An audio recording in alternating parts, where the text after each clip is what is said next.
TVT au cœur de l'information.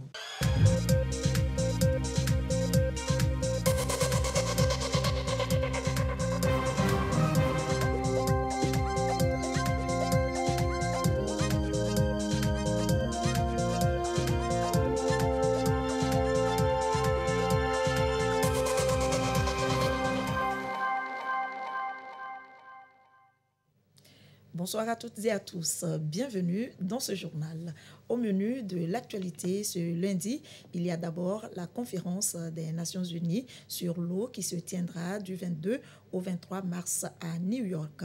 Une réunion préparatoire a eu lieu ce jour à Lomé avec les représentants des États de la CEDEAO chargés de l'eau. La campagne de commercialisation des noix de cajou et produits dérivés a débuté. L'opération est lancée à Kara par la filière Anacarde du Togo. Également dans ce journal, la semaine de l'enseignement technique, l'événement est lancé à Atapamé pour le compte de tous les établissements. L'apothéose est prévue pour le 17 mars prochain. Et puis l'édition 2023 de Woman Night, la soirée a tenu toutes ses promesses, des récompenses distribuées, des femmes honorées. La fondation Agir Ensemble pour l'Afrique a célébré la femme dévouée à la cause des communautés à la base. Voilà pour les titres. Du 22 au 23 mars se tiendra à New York la conférence des Nations Unies sur l'eau. Une évaluation à mi-parcours de la mise en œuvre par les États de la décennie internationale de l'eau sera faite. Une rencontre préparatoire s'impose donc. Les représentants des États de la CEDEAO chargés de l'eau se sont retrouvés à Lomé en vue d'une participation plus active à cette réunion. Christine Pétcheki-Aloudé. La décennie internationale de l'eau pour le développement durable, 5 ans de mise en œuvre déjà par les États. En lançant l'initiative en 2018, les Nations Unies incitaient ainsi les États à intensifier les actions en faveur de l'accès universel à l'eau. Les délégués des États membres de la CEDEAO, organismes de bassins d'eau et autres entités du secteur de l'eau se concertent avant la conférence. Nous avons jugé utile de venir parler d'une même voix et porter nos desiderata, tout ce qu'on veut au niveau de l'Afrique de l'Ouest pour vraiment booster le secteur de l'eau. L'eau pour la santé, le climat, la résilience et l'environnement. Le Togo a fait de grands pas en la matière. De 104% en 2022, le pays veut atteindre une couverture de 85% avant la fin de la décennie. Le Togo a fait le pari de rendre accessible l'eau et les services d'assainissement adéquats à toute la population. Pour y parvenir, le gouvernement, sous la houlette du chef de l'État, son Excellence Faure Essaoghna Gnassingbé, a adopté une stratégie d'accès universel à l'eau et à l'assainissement et une feuille de route pour la période 2020-2025, visant à améliorer le taux de desserte en eau potable et à l'assainissement en milieu rural, semi-urbain et urbain. Le coût global de cette stratégie est estimé à 1 450 milliards de francs CFA, soit environ 2,5 milliards de dollars. Et la feuille de route 2020-2025 fixe comme objectif au ministère de l'eau et de l'hydraulique villageoise d'atteindre un taux d'accès de 85% au plan national d'ici 2025. Cette marche de l'Afrique de l'Ouest vers la conférence des Nations Unies sur l'eau s'inscrit dans la logique de la politique régionale de l'eau qui vise, entre autres, à renforcer la participation de la région aux débats internationaux sur l'eau. Le Togo fait la promotion de l'énergie solaire, une énergie verte idéale dans le contexte de la transition énergétique pour développer le pays et apporter une électricité bon marché et fiable aux populations. Le collège d'enseignement technique de Pia dans la COSA a bénéficié d'une formation sur la conception et la mise en place des mini-réseaux et réseaux domestiques. Nestor Mouzou. Merci.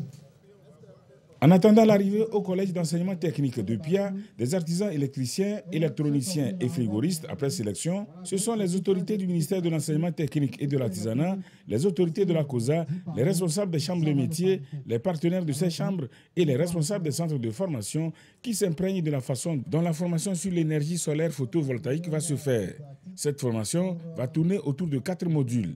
Ces 4 modules au terme devraient permettre aux artisans d'être formés sur l'installation et la maintenance d'un système solaire, mais également de façon plus spécifique également sur les différents types de systèmes de pompage solaire. Le système de pompage solaire parce qu'aujourd'hui, le besoin en irrigation, le besoin de maraîchage au niveau de l'agriculture, c'est un besoin qui est énorme.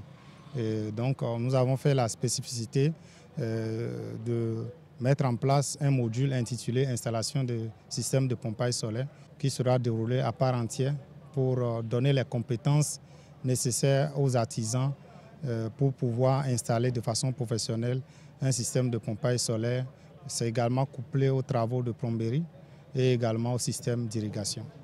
Le renforcement des capacités va se dérouler à travers le projet PEFPERT, Partenariat pour la formation professionnelle en énergie renouvelable au Togo, fruit de la synergie d'action entre le Centre d'environnement SAR-LOR-Lux de la Chambre de métiers de la SAR en Allemagne et l'UCRM, Union des chambres régionales de métiers du Togo.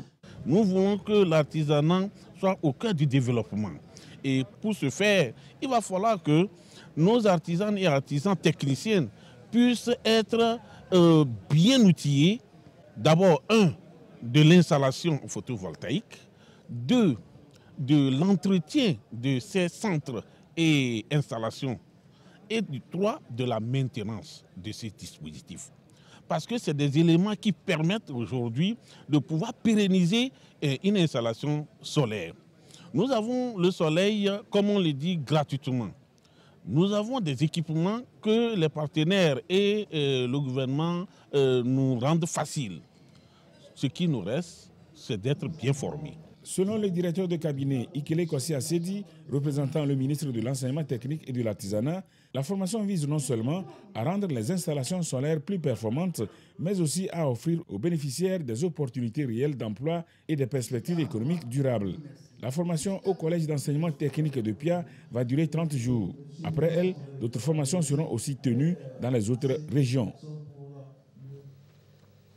Allez, toute autre chose, la campagne de commercialisation des noix de cajou et produits dérivés pour le compte de l'année 2023, l'année en cours. Le temps est donné à Kara par la filière Anacarde du Togo. Nestor Mouzou nous en dit plus. L'anacarde, l'une des filières les plus porteuses dans le domaine de l'agriculture au Togo. En 2022, la production des noix de cajou est évaluée à un peu plus de 33 000 tonnes. Cette année, cette production est de 40 000 tonnes. C'est pour lancer la campagne de commercialisation de cette année des noix de cajou et de leurs produits dérivés que cette rencontre a lieu. Elle est à mettre à l'actif du CIFAT, Conseil interprofessionnel de la filière anacarde du Togo, et du CCFA, Comité de coordination de la filière anacarde. La rencontre est placée sous le thème « Durabilité de la filière anacarde au Togo par la transformation accrue de la noix et de sa pomme ». Aujourd'hui, toutes les nations dans le monde sont basées sur la transformation. Parce que nos produits crus, exportés, ne créent pas de la valeur ajoutée. Donc seule la transformation peut créer la valeur ajoutée aux produits. Parce qu'à travers la transformation, les emplois sont créés. Et donc nous sommes dans cette dynamique avec la politique du chef de l'État de donner un cachet spécial à la transformation de nos produits agricoles avant l'exportation. Pour cette campagne de commercialisation qui est à sa 7e édition, le prix d'achat est déjà connu. Il a été fixé à la suite d'un processus. Nous avons en notre sein les 5 maillons qui composent l'interprofession. Et pour aller à la fixation de prix, nous faisons des réunions à la veille du lancement et nous faisons clin d'œil au marché international pour voir ce qui se passe au niveau de l'anacarde sur le marché international. Et le prix retenu pour cette campagne, c'est 325 francs le kilogramme. Les organisations professionnelles et coopératives de producteurs d'anacarde du Togo sont accompagnées dans leurs activités par certains partenaires, à l'instar de la compagnie Maersk. Vous êtes d'accord avec moi qu'après la production et après la transformation, il est nécessaire d'acheminer les produits vers les autres continents. Et cette solution que nous offrons, un transport terrestre et maritime, et des solutions vraiment simples et adaptées aux demandes et aux besoins des acteurs de la filière anacarde. Le directeur général du développement du secteur privé, Luciano Feio, représentant le ministre en charge du commerce, a rassuré les organisations professionnelles et coopératives de producteurs d'anacarde que le gouvernement ne ménagera aucun effort pour la promotion de l'anacarde et ses produits dérivés en créant un cadre propice au développement de leurs affaires et en mettant des conditions favorables aux entreprises de transformation de la matière première tout en encourageant l'exportation des produits finis ou semi-finis. Cette 7e campagne de commercialisation des noix de cajou et de leurs produits dérivés se déroulera du 10 mars au 30 septembre. À Agbandi, dans Blita, des enveloppes financières ont été mises à la disposition de 2 coopératives agricoles. Un don du parti politique Nouvelle Vision pour booster leurs activités. Désiré à l'œil, Clarisse Ticlé. À présent, le parti politique Nouvelle Vision a inscrit dans son plan d'action des projets et programmes dont l'objectif est la lutte contre la pauvreté. 2 coopératives à Agbandi, dans le Blita, ont bénéficié d'enveloppes financières pour la relance de leurs activités génératrices de revenus. À la Nouvelle Vision, nous avons estimé qu'il était important d'agir. C'est la phase pilote. Nous passerons à l'étape concrète même du programme d'appui aux coopératives agricoles. Cette formation politique entend poursuivre de telles initiatives dans le monde agricole pour renforcer la résilience des producteurs. Aujourd'hui, nous sommes tellement fiers. C'est un groupement agricole et c'est pour se lancer toujours encore, agrandir nos champs. Notre travail maintenant, c'est de l'écouter. Un merci à Nouvelle Vision qui nous accompagne. Le parti politique Nouvelle Vision œuvre également pour la culture permanente de la paix, de la cohésion sociale et du vivre ensemble. La délégation a appelé les populations à la vigilance et au patriotisme pour mieux faire face aux défis sécuritaires. Coris Banque Internationale a signé ce matin à Lomé un partenariat avec le ministère de l'Enseignement supérieur. L'accord consiste à connecter tout étudiant affecté à Coris Banque à un compte bancaire dénommé Coris Academia, un compte gratuit qui leur offre plusieurs avantages. Carmen Madiakapo. Coris Banque Internationale s'engage à accompagner le ministère de l'Enseignement supérieur pour permettre aux étudiants, doctorants et chercheurs de percevoir leur bourse à temps, en toutes circonstances et en tout lieu. Et c'est grâce au produit Coris Academia. Un compte courant particulier spécifiquement taillé sur mesure pour la cible estudiantine, qu'elle soit privée ou publique. Un produit inédit connecté au porte-monnaie électronique Coris Money. Finalité, réduire les engorgements dans les agences et accroître l'expérience client. Ce compte vous permet d'avoir gratuitement une carte bancaire. Nous n'exigeons pas de dépôt minimum à l'ouverture de ce compte. Vous avez gratuitement l'activation de l'alerte SMS. Et pour ce compte, nous avons juste des frais de gestion pour la carte bancaire et des frais de tenue de compte qui sont de 500 francs CFA TTC, soit un maximum de 2000 francs par an. Nous voulons, par cet engagement, dire combien la cause de l'éducation et de la science est au cœur de nos préoccupations. Le Coris Academia, c'est déjà 1 an d'expérience au Togo.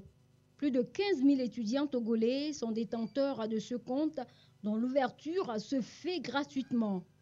Pour le ministre de l'Enseignement supérieur, cet accompagnement de Coris Banque Internationale s'aligne parfaitement sur l'un des objectifs prioritaires de la feuille de route gouvernementale. Au bout d'1 an, vous nous avez fait plaisir. Fait plaisir en ce sens que vous aviez toujours pris le risque de positionner pour l'ensemble des étudiants que nous avons mis à disposition de Coris Banque. Nous nous sommes rendus compte que vous avez aidé à pacifier les universités.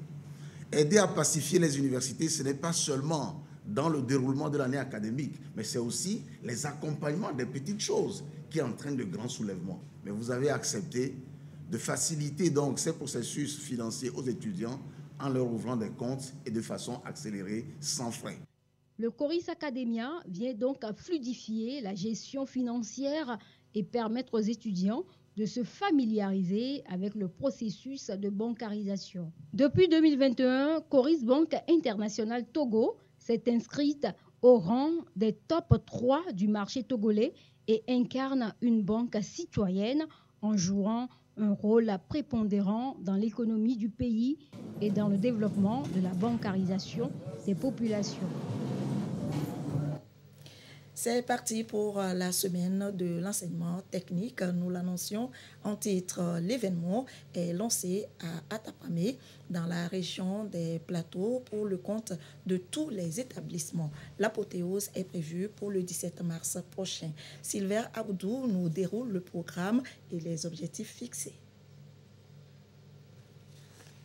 Ces différentes innovations pour démontrer le génie créateur des élèves des écoles de l'enseignement technique et de la formation professionnelle, des œuvres pour montrer leur savoir-faire, mais aussi toucher du doigt l'importance de la formation professionnelle dans le développement socio-économique, d'où la célébration de la semaine de l'enseignement technique pour faire connaître le secteur au grand public. Beaucoup de jeunes ne sont pas suffisamment sensibilisés sur l'importance de ce sous-secteur.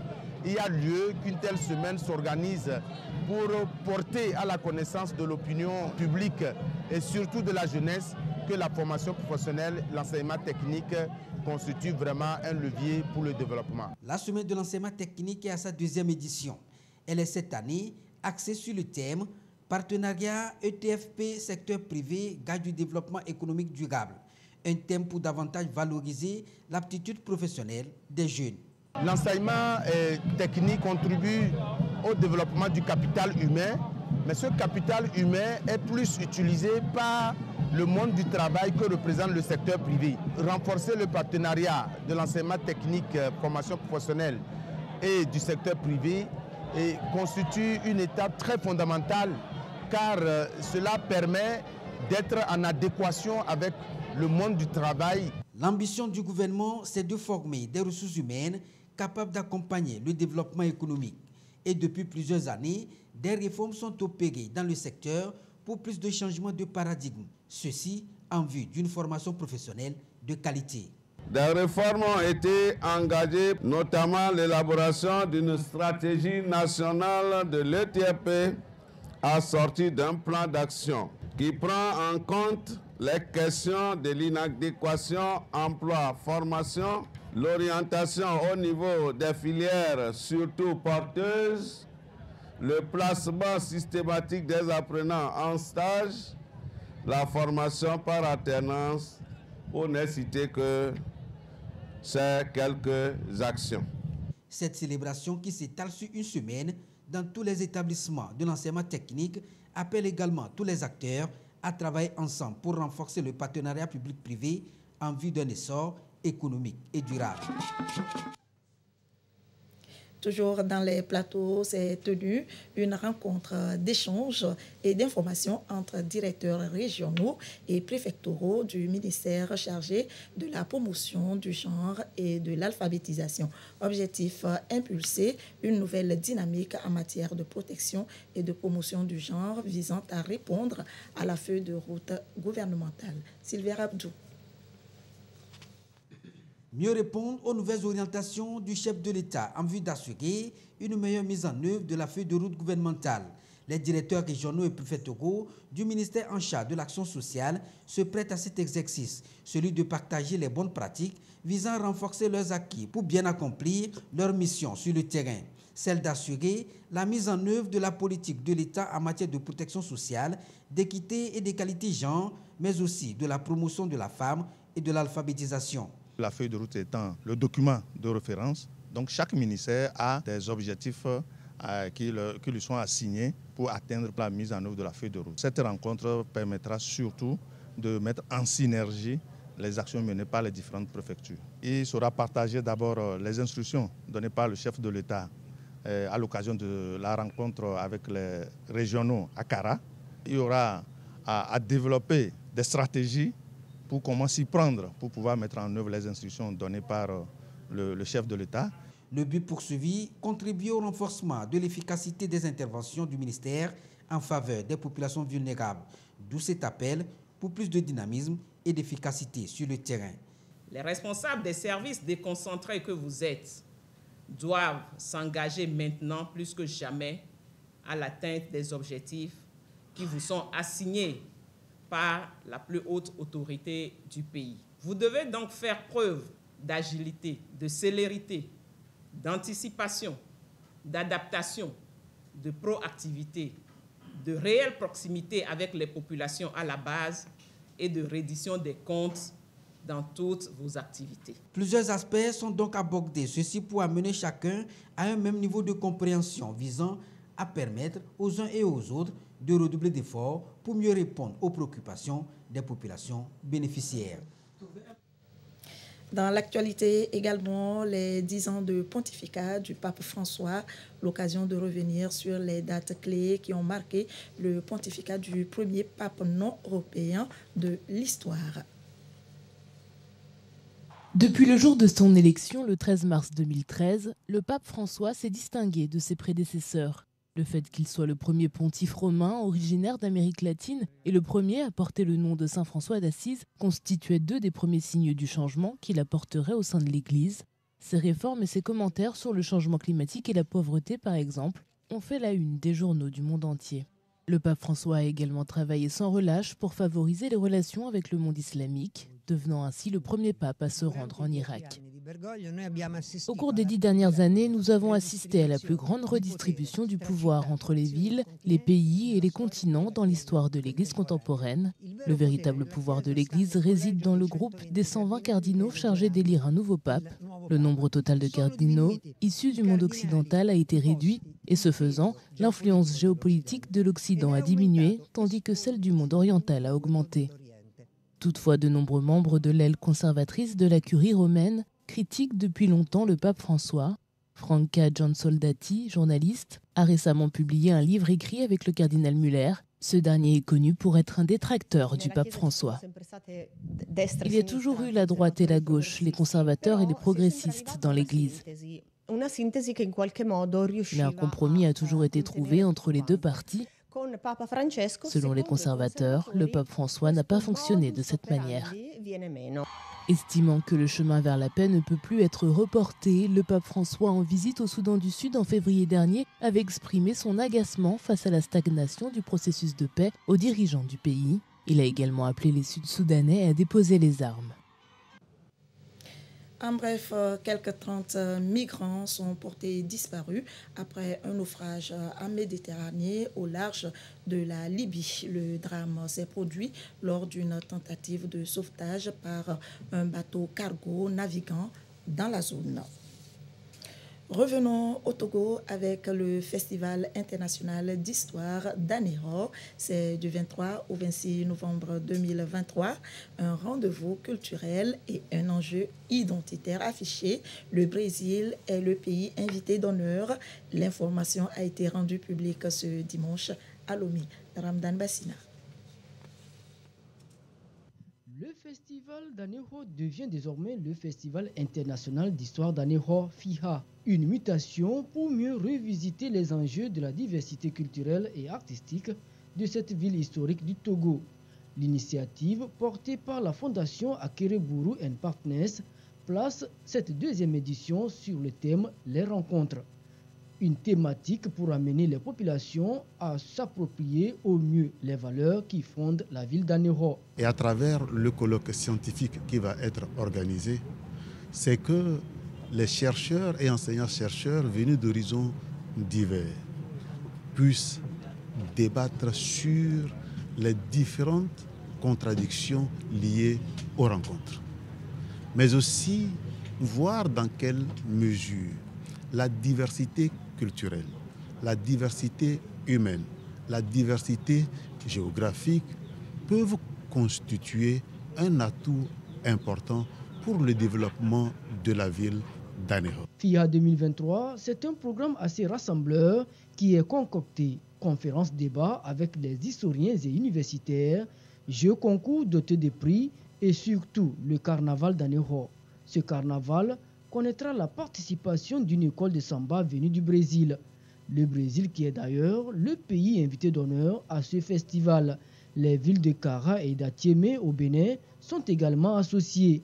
C'est un honneur énorme. Il y a des liens très, très forts, profonds entre les populations brésiliennes et de la région.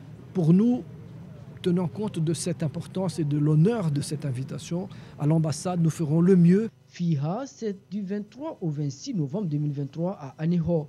4 jours de festivités pour replacer la ville d'Aného dans son histoire et sa diversité.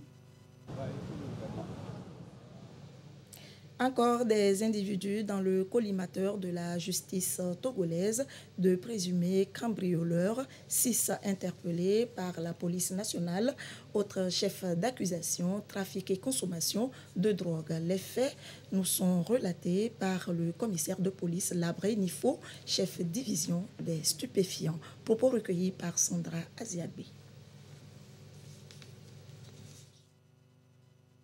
Dénommé Akendoué Chris Merveille, alias diplômé, 19 ans, togolais, repris de justice sans domicile fixe, chef de la bande. Sokara Farid, 27 ans, togolais, se disant apprenti chauffeur, repris de justice, demeurant à Agouezongo. Yovoche Pascal, 20 ans, apprenti chauffeur, demeurant à Agouezongo. Amidou Youssif, 21 ans, élève, demeurant à Gouef de Pouy. Tatagba Baki, 30 ans, togolais, coiffeur demeurant à Agoué. Bachassi Chamdja Marcel, 28 ans, togolais, sans emploi, demeurant à Agoué. Ces individus qui vendent ou consomment habituellement du cannabis et autres stupéfiants s'introduisent nuitamment dans des domiciles pendant que les occupants dorment et les dépouillent de leurs motos, ordinateurs portables, téléphones portables et tout bien de valeur trouvé. Après leur forfait, les motos volées sont mises en pièces détachées pour être revendues aux receleurs et les autres objets sont bradés sur le marché noir. La fouille d'un ghetto, si à Gouezongo, qui leur sert de repère et du domicile du receleur, a permis d'y découvrir et de saisir 2 plaques d'immatriculation de motos volées la nuit du 2 au 3 mars 2023, un groupe électrogène, 8 portes métalliques, des vélos, une machine à fabriquer des briques, un ensemble de matériel de sonorisation, des feuilles de tôle, du cannabis, un panneau métallique, un poste téléviseur écran plat 40 et un matelas de 2 places, une tablette à télé, des carnets de tontine, une bouteille de gaz, des clés de mécanique, des ustensiles de cuisine et des chaises en plastique. Interrogés, ils reconnaissent avoir volé tous ces objets lors de leurs multiples cambriolages. Ils seront présentés aux autorités judiciaires pour répondre de leurs actes. C'est l'occasion pour la police nationale d'inviter une fois encore la population à collaborer avec les forces de sécurité afin de mettre hors d'état de nuire tous ces criminels. Woman Night édition 2023, la soirée a tenu toutes ses promesses du décor à la prestation des artistes en passant par les récompenses. La fondation Agir Ensemble pour l'Afrique a ainsi célébré la femme, surtout celle dévouée à la cause des communautés à la base. Ulrich Amiga. Et la salle brille de toutes les couleurs. Un décor lumineux qui force admiration, des tables et chaises disposées en VIP qui n'attendent qu'occupants. Un peu plus de 21 heures et les invités arrivent l'un après l'autre. 22h30, les hostilités commencent.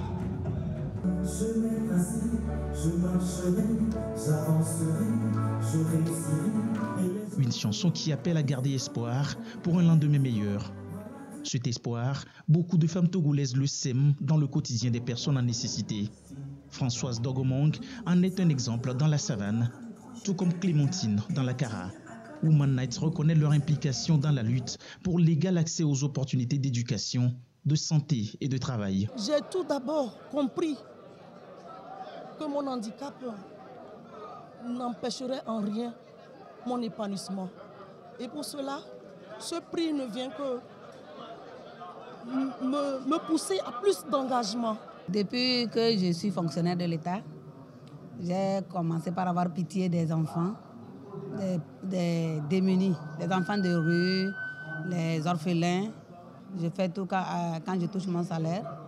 Je les récupère, je les scolarise, je les habille, je les nourris. Je garde certaines personnes chez moi. J'ai eu des enfants qui sont allés même en Europe, ils sont devenus des fonctionnaires de l'État. Ils ne m'oublient jamais. Elisabeth Apampa de Radio Zéphyr et Kadi Touré de l'émission Les Femmes d'ici de la NCI sont reconnues comme femmes de médias avec leur influence sur la société. Je suis une femme au-delà d'être journaliste. J'adore le terrain. C'est là j'ai une proximité avec la communauté, avec toutes les actions que je fais avec les jeunes filles, sans écarter bien sûr les garçons, mais avec le travail que nous faisons aussi avec les groupements de femmes dans les villages. Je pense que ça, c'est mon battement de cœur. C'est une manière de me dire qu'il y a encore du boulot à faire et je ne dois pas baisser les bras. Donc le travail n'est pas encore totalement accompli, mais il est très bien parti. Déjà avec notre émission Les Femmes d'ici, on met suffisamment les femmes en valeur. On valorise beaucoup tous les profils des femmes, on sensibilise, on motive, on accompagne. Des femmes africaines engagées pour la cause des populations, c'est le leitmotiv de la Fondation Agir Ensemble pour l'Afrique. Les initiatives menées depuis des années déjà en disent long. La Fondation Agir Ensemble pour l'Afrique a fait de la santé maternelle et infantile un axe très important de sa mission. Des dons importants d'équipements et de matériels médicaux aux maternités de CHU Sylvanus Olympio, des dons réguliers aux orphelinats. Notre soutien multiforme à des associations, les soutiens apportés à nos compatriotes les plus vulnérables pendant toute la crise sanitaire. Nous avons des projets de réhabilitation d'écoles et de centres de santé dans nos territoires ruraux. Ce gala de charité permettra de récolter des fonds pour davantage agir. Le gouvernement en est solidaire. De l'effet conjugué de la volonté politique au sommet de l'État et de la mise en œuvre technique de la politique nationale du genre, d'importantes avancées font aujourd'hui la fierté du Togo à travers le monde. Nous en voulons pour preuve la représentativité et la représentation des femmes dans les instances de décision. Au nom du chef de l'État et de l'ensemble du gouvernement, nous souhaitons et félicitons davantage les heureuses élues, sans oublier la promotrice, à qui nous souhaitons plein succès dans son ingénierie en soutien à la politique du gouvernement. Woman Night, une soirée étincelante assurée par les Fils du Vent.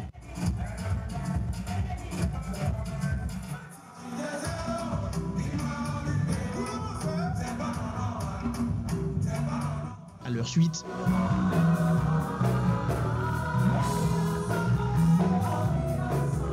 la marraine de cette édition 2023, Merci Chinwo du Nigeria, qui est aussi honorée pour sa générosité prouvée envers les nécessiteux.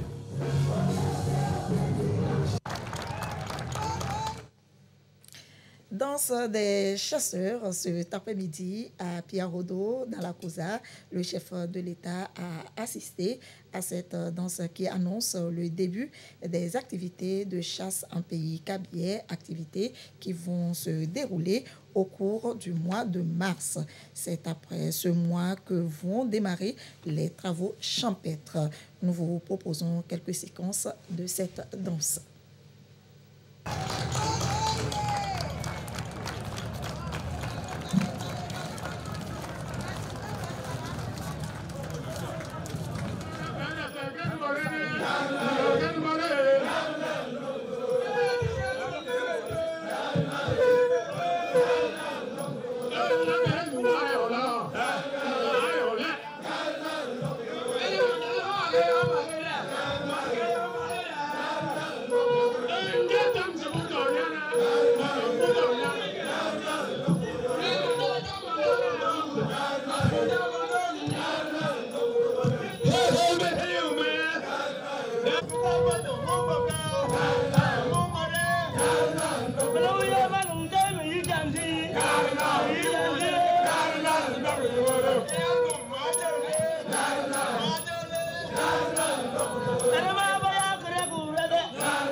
Danse des chasseurs en présence du chef de l'État, Fort Essozimna Nyasingbe. La danse des chasseurs, quel est le sens de ce rituel? Nestor Mouzou a voulu en savoir plus. Voici le sujet qu'il nous propose.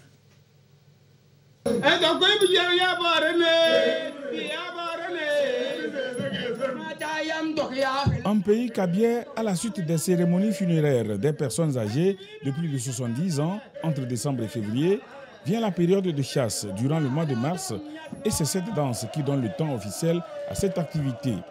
Ce rituel revêt un sens. Ce que nous avons fait aujourd'hui réunit plusieurs catégories de nos traditions. Pour aujourd'hui, on a lancé la chasse. Donc à partir de mardi, les chasses commencent. Et puis, deuxième point, ça lance une nouvelle année de la culture.